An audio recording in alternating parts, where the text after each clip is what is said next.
Am I the a-hole for not dropping everything and taking my mom to the hospital?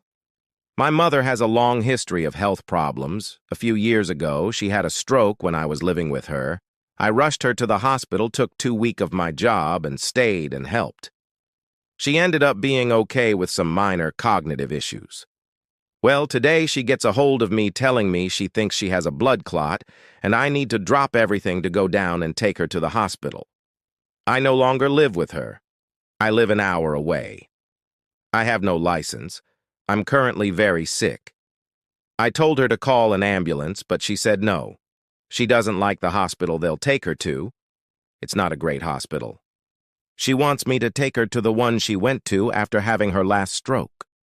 I told her, have my dad load up my brother and drop her off at the hospital she wanted, and she flipped out calling me all these names, telling me I need to be there since she can't explain things well, so she want me to call out of work. I just started this job and she hates I'm working because they schedule me on days she doesn't want me working on.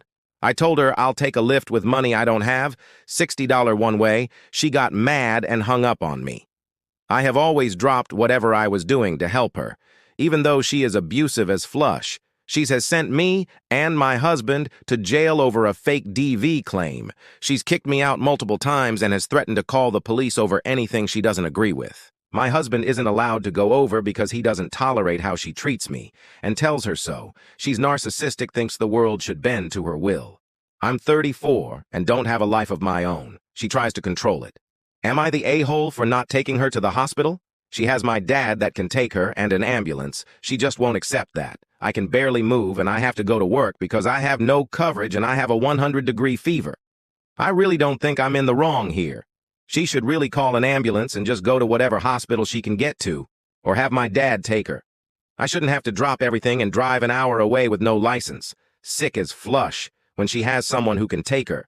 I have dropped everything multiple times to take her to a hospital and stayed at her house to take care of everyone while she was admitted to the hospital, neglecting my animals at home and my own family, to do what she wants. So am I the a-hole?